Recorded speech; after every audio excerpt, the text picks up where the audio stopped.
Bismillah, walhamdulillah, wassalatu wassalamu ala rasulillah wa ala alihi wa ashabihi wa man tabi'ahum bisanin ila yaumidin wa ba'd. Ikhwan dan akhwat sekalian, para pecinta bahasa Arab, insyaallah ta'ala pada kesempatan yang berbahagia ini kita akan menjelaskan pengertian dan fungsi ilmu nahwu itu seperti apa. Jadi kalau ada sesuatu ilmu yang kita pelajari, maka terlebih dahulu kita harus mengetahui pengertian ilmu tersebut dan apa fungsinya. Baik, kita langsung saja untuk menghemat waktu. Di sini kita akan menyebutkan dan menjelaskan pengertian ilmu nahwu itu seperti apa. Baik, saya akan tuliskan di papan tulis bahwasanya ilmu nahwu itu adalah, kita tuliskan, an-nahwu qawaid yu'rafu biha an-nahwu qawaid yu'rafu biha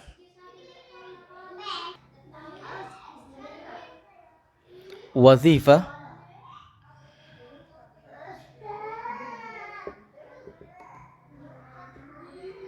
wazifah ini kelebihan wazifah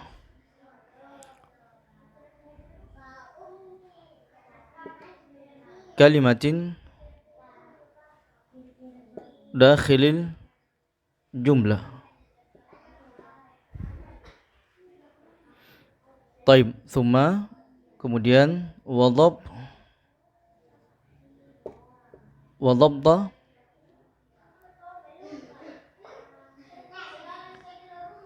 awakhiril kalimat,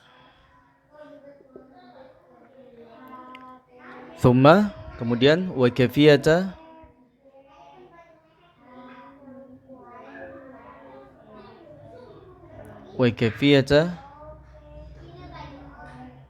i'rab biha.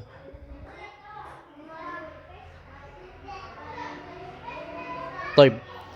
Ini adalah merupakan pengertian sekaligus fungsi ilmu nahwu yang dijelaskan di dalam kitab Al-Mulakhas Qawaid Al-Lughatil Arabiyyah. Taib, kita kasih baris bahwasanya an-nahwu qawaidu.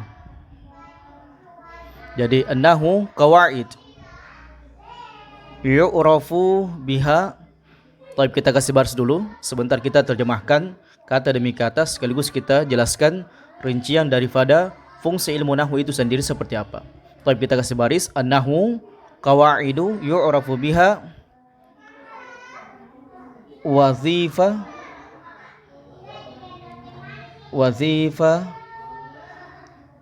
kalimatin dakhilil jumlah wa dhabta awakhiri al-kalimati wa kayfiyata i'rabiha. Hakadha. Taib. Hakadha dhabt awakhir al-kalimat. Taib. Ana aqra lakum maratan tsaniyah. Saya bacakan untuk kalian sekali lagi. Ana aqra lakum maratan tsaniyah. Ta'rifun nahw, pengertian nahwu. An-nahwu qawaidu yu'rafu biha wazifata kalimatin dakhilil jumlah. Taib, afwan, hina kalimah kulli. Di sini sebenarnya ada tulisan kull di sini. Taib. Wazifata kulli kalimatin dakhilil jumlah wa dhabtu awakhiril kalimat wa kayfiyata i'rabiha. Hakadha ta'rifu ilmi nahwu. Taib. Alan, sekarang kita akan jelaskan arti terjemahan kata demi kata agar kita mengetahui cara membaca sebuah kalimat di dalam bahasa Arab. Taib. Kita akan jelaskan satu kata demi kata. Adapun an-nahwu kata an-nahwu ini terjemahannya ada beberapa makna. Yang pertama adalah arah. Jadi di antara terjemahannya an-nahwu adalah arah. Kemudian yang kedua adalah seperti. Jadi kalau kita ditanya apa artinya an-nahwu, maka di antara maknanya adalah arah atau seperti. Adapun kalau kita buat kalimat misalnya ini arah, misalnya kita tuliskan azhabu nahwa aliyin. Azhabu nahwa aliyin. Azhabu saya pergi, nahwa arah Ali. Taib. Ini contoh dalam sebuah kalimat ketika kita menggunakan kata nahwu bermakna arah. Taib. Adapun yang bermakna seperti, misalnya kita mengatakan wajahuka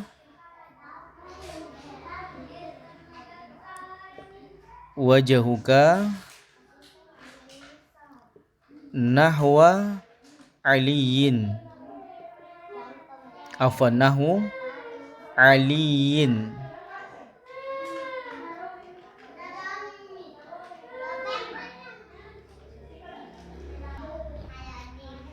Jadi wajahuka nahwu aliyin, wajahmu sama seperti Ali. Nah, ini kalau terjemahannya secara seperti. Baik, barakallahu fikum. Kemudian kata yang kedua. Kata yang kedua adalah qawaid. Qawaidu. Apa artinya qawaid? Qawaid ini adalah merupakan jama' taksir. Jadi jama' di dalam bahasa Arab itu ada beberapa bentuk jama'. Sebagian ada yang mengatakan 3, sebagian ada yang mengatakan 5. Taib. Adapun pada umumnya jama' itu terbagi 3. Ada yang jama' ini disebut dengan muzakkar salim, kemudian jama' muannats salim, kemudian jama' taksir. Baik. Adapun yang disebut dengan jama' taksir, maka salah satu contohnya adalah qawaid. Jama' taksir ini adalah jama' yang tidak beraturan. Artinya tidak mengikuti kaidah jama' muzakkar salim dan kaidah muannats salim. Dia tersendiri. Taksir, tidak beraturan. Baik, nanti kita akan sebutkan contoh-contohnya di pembelajaran berikutnya.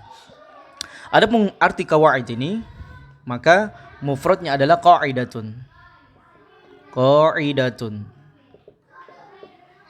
Qaidah. Satu kaidah.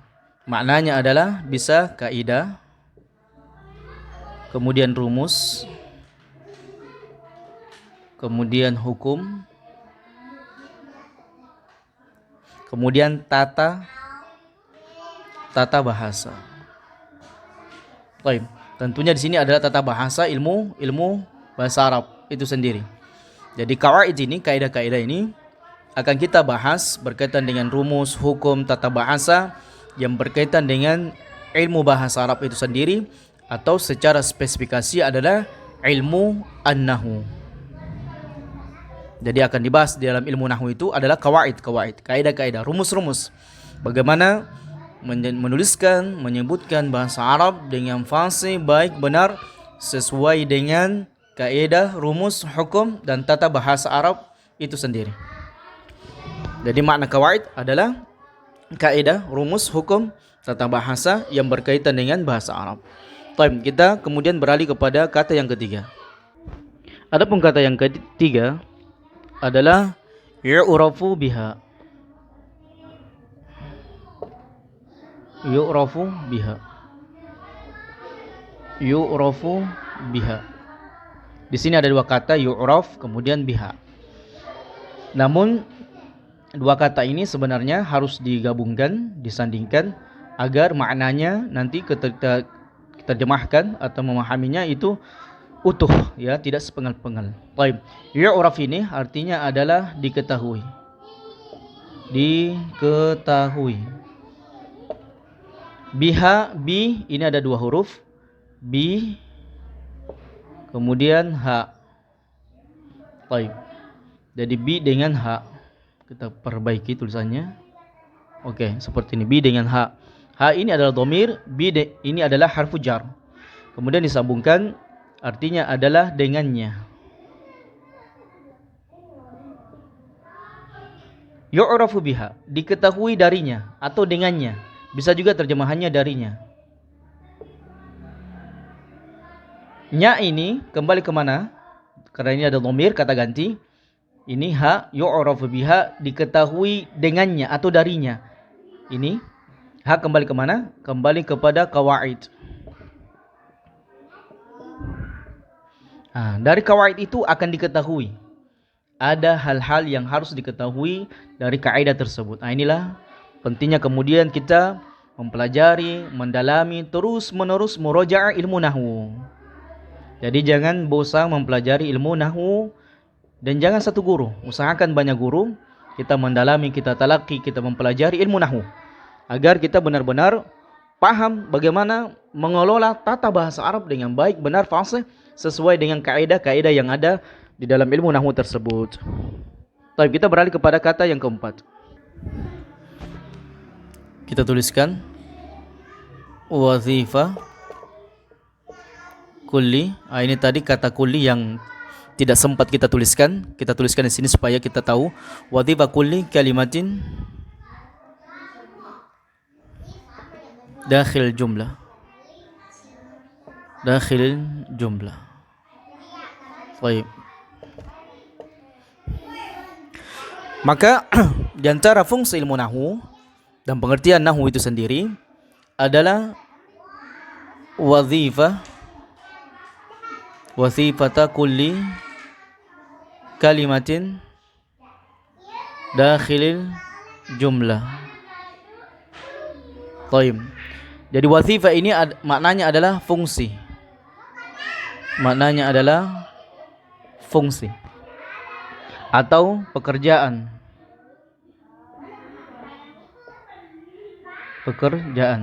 Sebagaimana kita tadi sebutkan bahwasanya an-nahwu qawaid yu'rafu biha wazifah. Ini dia wazifah.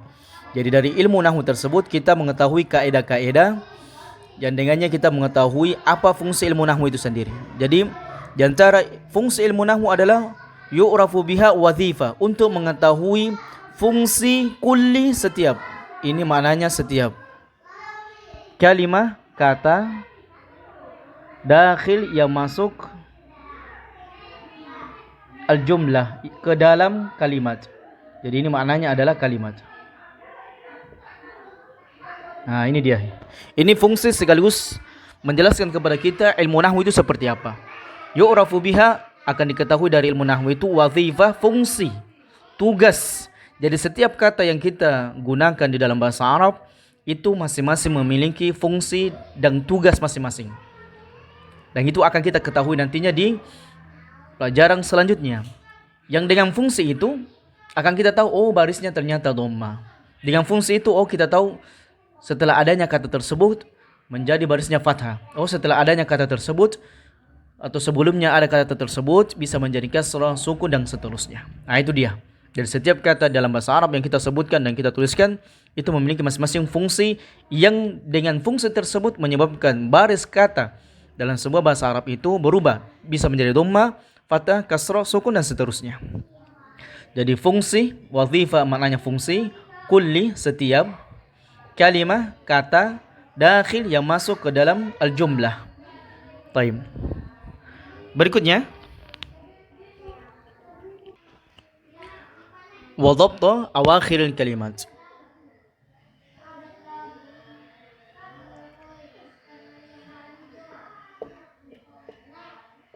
Wa dhabta awakhiril kalimat. Awakhiril kalimati. Wa artinya dan. Ini harfu ataf. Dan diantara harfu ataf wa, au, fa, thumma, bal, hatta, lakin. Nah, ini diantara harfu atof. Adapun di sini wa bermakna dan. Dhabta ini baris. Baris. Dan baris dalam bahasa Arab itu kita hapus supaya bisa dijelaskan di bawahnya. Dan baris dalam bahasa Arab itu cuma 4 baris. Ya. Imma dia dhamma, imma dia fathah, imma dia kasrah, atau sukun. Dhamma, fathah, sukun, kemudian kasrah. Baik. Awakhir ini juga merupakan jamak taksir, jamak yang tidak beraturan. Mufradnya adalah akhirun. Akhirun. Maknanya adalah akhir.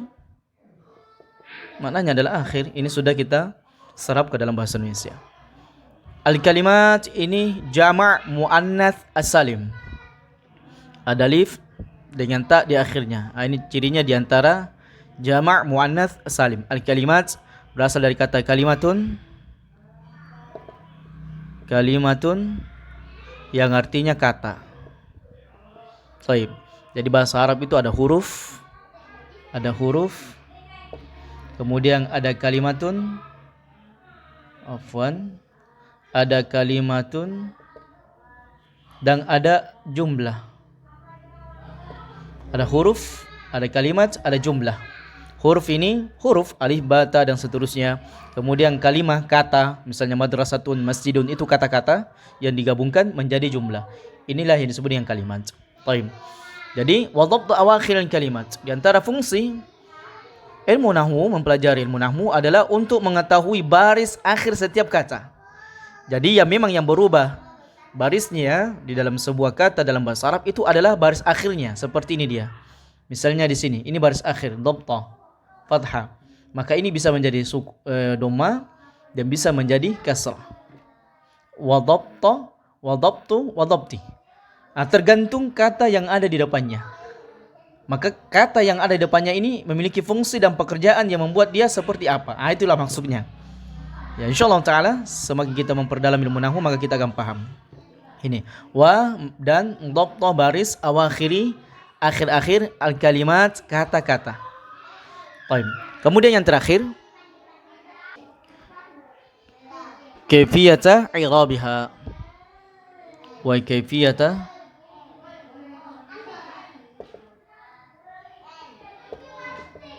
i'rabiha.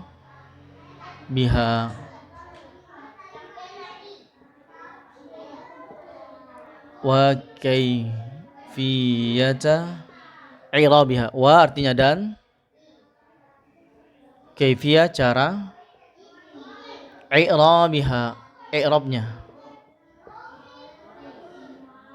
Nah, fungsi atau penjelasan ilmu nahwu yang berikutnya yang terakhir, wa dan kaifiyata, bagaimana cara i'rabnya. Jadi i'rab itu kalau di dalam penjelasan kita, maka i'rab itu adalah penjelasan, keterangan berkaitan dengan cara memberi baris dalam sebuah kata yang kita gunakan di dalam jumlah. Contohnya misalnya begini. Zahaba Muhammadun ila as-suq. Taib. Zahaba fi'il madi. Wa fi'il madi mabniun 'ala al-fath. Muhammadun fa'ilun marfu' wa 'alamatu raf'ihi dhammatu dhahira fi akhiri. Ila harfu jar mabniun 'ala as-sukun. As-suq ismun majrur wa 'alamatu jarhi al-kasrah. Itulah yang disebut dengan i'rab. Jadi fungsi ilmu nahwu yang berikutnya atau penjelasan ilmu nahwu yang berikutnya adalah kita akan dengan mempelajari ilmu nahwu, kita akan mempelajari bagaimana cara mengi'rab. Nah, itu yang tadi saya contohkan cara mengi'rab. Demikian ikhwatal iman rahimani wa rahimakumullah, penjelasan kita pada kesempatan yang berbahagia ini. berkaitan dengan pengertian ilmu nahwu dan fungsi ilmu nahwu itu sendiri seperti apa. Dan kalau kita ingin mempelajari sesuatu, sering mengulang-ulangi agar kita paham, memahami lebih mendalam lagi pemahaman kita berkaitan dengan ilmu yang kita pelajari. Dan insyaallah taala mempelajari ilmu nahwu itu tidaklah sulit. Yang penting kita bersungguh-sungguh dan berupaya bagaimana kemudian memahami ilmu nahwu tersebut. Manjadda wajada. Siapa yang bersungguh-sungguh maka insyaallah taala pasti dia akan sukses, pasti dia akan berhasil dan pasti dia akan bisa mempelajari ilmu tersebut. Baik, barakallahu fikum.